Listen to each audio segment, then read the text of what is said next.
So let's start with our second learning outcome, that is torque speed or torque slip characteristics of three phase induction motor. तो अब बात करते हैं torque speed या torque slip characteristic of three phase induction motor. तो अब यहाँ पे बात कर रहे हैं टॉर्क स्पीड, यानी कि हम स्पीड और स्लिप के वेरिएशन से टॉर्क का वेरिएशन हम यहाँ पे देखना चाह रहे हैं, उस कैरेक्टरिस्टिक्स के बारे में बात करना चाह रहे हैं। तो सबसे पहली चीज़ क्या होता है कि अभी जस्ट लास्ट जो हमारा जो लर्निंग आउटकम था वहाँ पे हमने डिस्कस किया था कि जब आपका हाई स्लिप रीजन होता है, यानी कि जब आपका स्टार्टिंग रीजन होता है, जब आपका स्टार्टिंग रीजन होता है उस टाइम जो टॉर्क होता है वो इन्वर्सली प्रोपोर्शनल टू स्लिप होता है, ठीक है। और जब आपका रनिंग रीजन होता है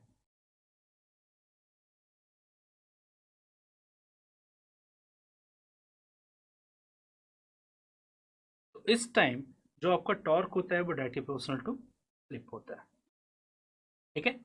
सेकेंड थिंग कि स्टार्टिंग रीजन में क्या होता है, आपका स्पीड बहुत कम, यानी कि स्टार्टिंग टाइम में तो वो जीरो होता है, धीरे धीरे इंक्रीज करना स्टार्ट करता है। और जो आपका स्लीप होता है वो स्टार्टिंग में मैक्सिमम होता है और वो धीरे धीरे रिड्यूस होना चाहिए स्टार्ट होता है, यानी कि जैसे जैसे आपका स्पीड का वैल्यू इंक्रीज करता जाता है वैसे वैसे आपका स्लिप का वैल्यू डिक्रीज करता जाता है, क्योंकि slip S is equal to N S minus N upon N S होता है, ठीक है। तो जैसे जैसे आपका स्पीड बढ़ता जाएगा, जैसे जैसे आपका स्पीड बढ़ता जाएगा आपकी स्लिप का वैल्यू रिड्यूस होता जाएगा। तो इस हिसाब से आप स्टार्टिंग रीजन से रनिंग रीजन में जाते हैं, यानी कि हाई स्लिप रीजन से आप लो स्लिप रीजन की तरफ बढ़ते हैं। अब इस बिहेवियर को समझना है तो हम बात करते हैं टॉर्क स्पीड या टॉर्क स्लिप कैरेक्टरिस्टिक्स के लिए।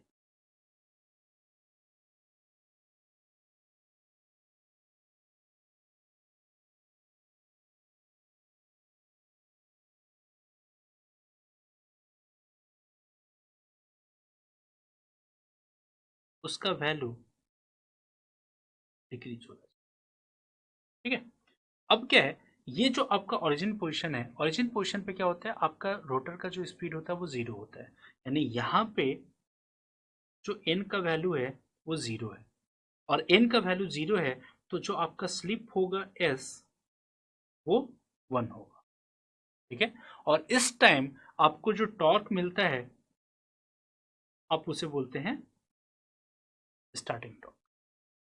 अब स्टार्टिंग रीजन में जब आपके हाई स्लिप रीजन चल रहा होता है तो आपका जो टॉर्क होता है वो इन्वर्सली प्रोपोर्शनल टू स्लिप होता है। तो अब जैसे जैसे यहाँ पे क्या है कि अब जैसे जैसे आपका स्लिप जो है, अब अगर हम देखें तो यहाँ पे जो स्लिप आपका है, स्लिप ये आपका वन है, ये जो स्लिप वन है जैसे जैसे आप राइट साइड मूव करते जाओगे आपकी स्लिप का वैल्यू रिड्यूस करता जाएगा। स्लिप का वैल्यू रिड्यूस क्यों करता जाएगा, क्योंकि आपका स्पीड जो है वो इंक्रीज होता जाएगा।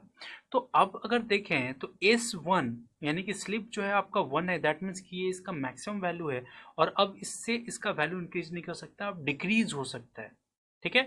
तो अब जब आप जब हाई स्लिप रीजन में हो, जब आप स्टार्टिंग रीजन में हो और अगर आपका स्लिप यहाँ पे जो आपका टॉर्क स्पीड जो रिलेशन है वो क्या बनेगा,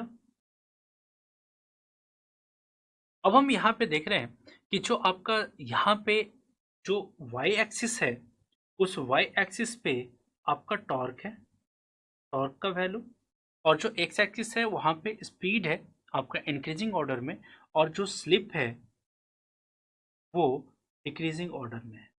कैसे, अगर हम अपने ग्राफ के जो ओरिजिन पॉइंट है यहाँ पे देखें तो आपका जो रोटर का स्पीड होता है वो स्टैंड स्टिल कंडीशन में जीरो होता है, और जब आपका एन का वैल्यू जीरो होता है तभी आपका जो एस यानी स्लिप का वैल्यू जो होता है वो वन होता है।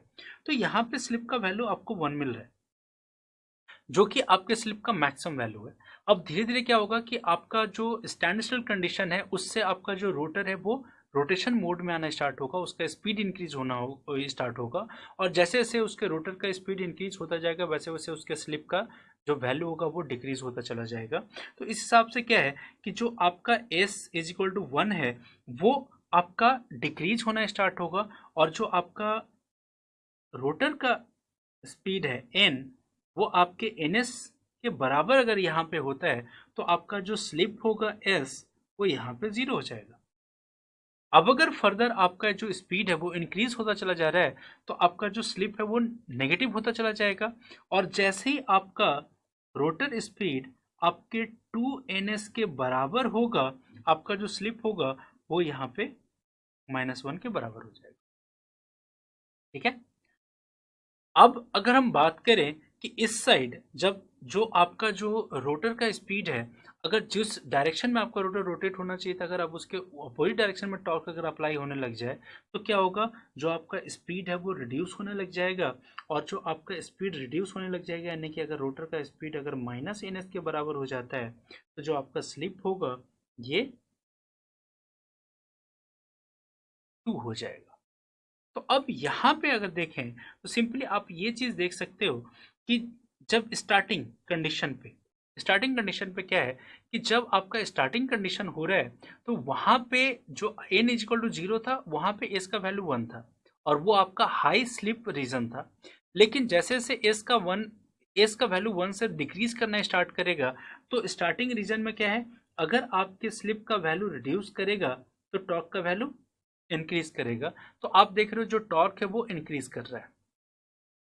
ठीक है। एक पॉइंट आएगा जहां पे आपको आपका मैक्सिमम टॉर्क मिलेगा, उस मैक्सिमम टॉर्क को आप ब्रेक डाउन टॉर्क भी कहते हैं और ये आपका टी मैक्स होगा। और ये जो टी मैक्स होगा वहां पे जो आपको आपका स्लिप मिलेगा वो होगा slip at maximum torque S T max. ठीक है। जैसे वो एस टी मैक्स पे पहुंचेगा अब क्या होगा, अब वो रनिंग कंडीशन में आ रहा है।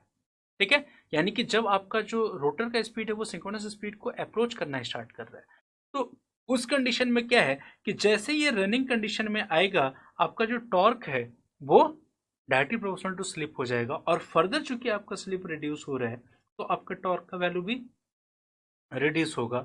जिस टाइम पे आपके स्लिप का वैल्यू 0 होगा उस टाइम पे आपका टॉर्क 0 हो जा रहा है। और वो जो जो आपका स्पीड है वो एनएस स्पीड है। तो स्टार्टिंग में जब हम वर्किंग प्रिंसिपल जब डिस्कस कर रहे थे अपने इंडक्शन मोटर का तो मैंने आपको वहाँ पे बताया था कि अगर आपके रोटर का स्पीड एनएस के बराबर हो जाएगा तो आपका रोटर में कोई टॉर्क डेवलप नहीं होगा। तो वो आपको यहाँ पे आपका जो कैरेक्टरिस्टिक है टॉर्क स्पीड का वहाँ से क्लियरली पता चल रहा है कि जैसे आपका N is equal to N S हो रहा है आपका जो टॉर्क है वो 0 हो जा रहा है। और टॉर्क आपका 0 हो जा रहा है तो उससे क्या हो रहा है, आपका रोटर जो है वो रोटेट करना बंद कर दे रहा है। बट जैसे वो अपने सिंक्रोनस स्पीड से कम होगा फिर से आपका टॉर्क का डेवलपमेंट स्टार्ट हो जाएगा और इसलिए आपका जो इंडक्शन मोटर होता है वो लो मैंने कि सिंक्रोनस स्पीड से कम स्पीड पे रोटेट करता रह जाता है। ठीक है। अब उसके बाद अगर फर्दर आता है कि अगर आप किसी और मीन्स से अगर अपने यानी कि यहाँ पे क्या है कि किसी और मोटर या फिर इंजन से अगर आपने इंडक्शन मोटर के जनरेटर को रोटेट किया और उसकी स्पीड को सिंक्रोनस स्पीड से अगर ज़्यादा पे लेके गए तो आपका स्लिप जो होगा वो नेगेटिव हो जाएगा। स्लिप नेगेटिव होने का मतलब क्या है, अगर स्लिप आपका पॉजिटिव है दैट मीन्स कि वो इलेक्ट्रिकल एनर्जी कंज्यूम करेगा और मैकेनिकल एनर्जी का सप्लाई करेगा। बट जैसे आपका स्लिप आपका नेगेटिव हो जाता है वही स्लिप आपका ये इम्प्लाई करेगा कि अब वो मैकेनिकल एनर्जी इनपुट लेने लग जाएगा और आपको इलेक्ट्रिकल एनर्जी आउटपुट देने लग जाएगा। यानी कि यहाँ पे हम बात कर सकते हैं कि जब आपके स्लिप का वैल्यू इस रीजन में जब आपके स्लिप का वैल्यू 0 से ज़्यादा या बराबर और 1 से कम या बराबर है हम बोलते हैं मोटरिंग रीजन।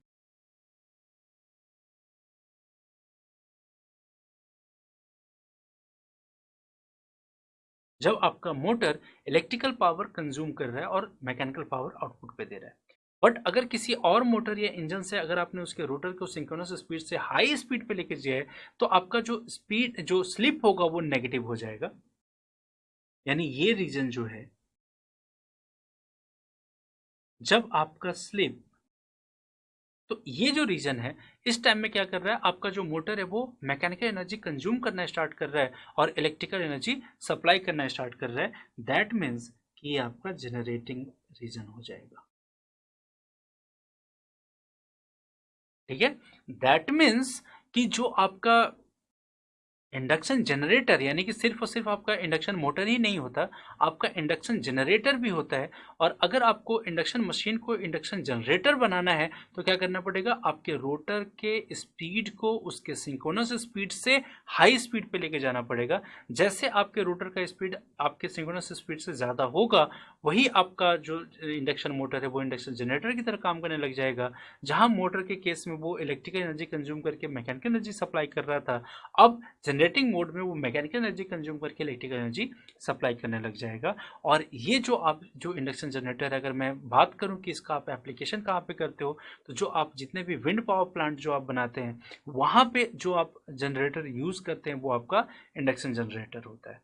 ठीक है। अब अगर बात करें अपने नेगेटिव रीजन में, यानी कि आपका जो ये जो रीजन है, ये जो रीजन है जब आपका जो स्लिप का वैल्यू है वो 1 से ज़्यादा और 2 से कम या उसके बराबर है, या फिर हम इसको सिंपली बोल सकते हैं जब आपका स्लिप का जो वैल्यू है वो 1 से ज़्यादा है, इन दोनों में से कोई भी कंडीशन, तो उस कंडीशन में ये आपका कहलाता है ब्रेकिंग रीजन। और आप इसे ब्रेकिंग रीजन इसलिए कहते हैं क्योंकि जैसे आपका जो जो टॉर्क है वो आपका नेगेटिव होता है, मतलब जो आपका स्पीड है वो आपका नेगेटिव होने का मतलब क्या है कि जो मोटर जिस जिस डायरेक्शन में पहले रोटेट कर रहा था, अब जो टॉर्क डेवलप हुआ है वो उसे उसके अपोजिट डायरेक्शन में रोटेट करने की कोशिश कर रहा है। दैट मीन्स कि जो आपके मोटर का स्पीड है उसे वो रिड्यूस करने की कोशिश कर रहा है, यानी कि ब्रेकिंग रीजन में आ जा रहा है। तो ये जो कंप्लीट डिस्कशन है ये आपको रिप्रेजेंट करता है कि आपका कैसे टॉर्क स्पीड या torque slip characteristic of three phase induction motor आपका यहाँ पे डिराइव होता है। और यहाँ पे हम ने हर एक पॉइंट पे कि क्यों आपका जब जो स्टार्टिंग टाइम से लेकर के आपका मैक्सिमम टॉर्क तक आपका टॉर्क का वैल्यू इंक्रीज कर रहा है, फिर आपका टॉर्क क्यों डिक्रीज करने लग जा रहा है, उसके बाद आपका जनरेटिंग रीजन क्या होता है, ब्रेकिंग रीजन क्या होता है, ये सारी चीज़ें यहाँ से हम देख पाते हैं। और यहाँ से इस टॉर्क स्पीड या टॉर्क स्लिप जो कैरेक्टरिस्टिक है, आप ये कह सकते हो कि यहाँ से आपको एक्चुअली ये हेल्प मिलता है कि आपको ये पता चलता है कि आप अपने मोटर को किस मोड में आपको ऑपरेट करना है और किस मोड में ऑपरेट करने के लिए क्या क्या कंडीशंस आपको फॉलो करने हैं। ताकि जैसे अगर सपोज मान लेते हैं हम, अगर मुझे डीसी जो आपका इंडक्शन मोटर होता है, अगर इंडक्शन मोटर को आपको जनरेटर की तरह ऑपरेट करना है तो हमें इस कैरेक्टरिस्टिक जो जो यहाँ पे हमने कैरेक्टरिस्टिक बनाया है, यहाँ से क्लियरली पता चल रहा है कि जब आपकी स्लिप का वैल्यू नेगेटिव होगा, जब आपकी स्लिप का वैल्यू 0 से कम होगा, यानी कि आपका जो रोटर स्पीड है वो आपके सिंक्रोनस स्पीड से जब ज़्यादा हो जाएगा, उस कंडीशन में आपका जो मशीन है वो मैकेनिकल एनर्जी कंज्यूम करने लग जाएगा और इलेक्ट्रिक एनर्जी सप्लाई करने लग जाएगा। तो इस कैरेक्टरिस्टिक से आपको ये पता चलता है कि आपके मशीन को किस रीजन में ऑपरेट करना है और उसके लिए क्या क्या कंडीशंस बन सकते हैं। So students, we have achieved our second learning outcome, that is torque speed or torque slip characteristic of three-phase induction motor, and I hope that you have understand it very well. So let's have a knowledge check.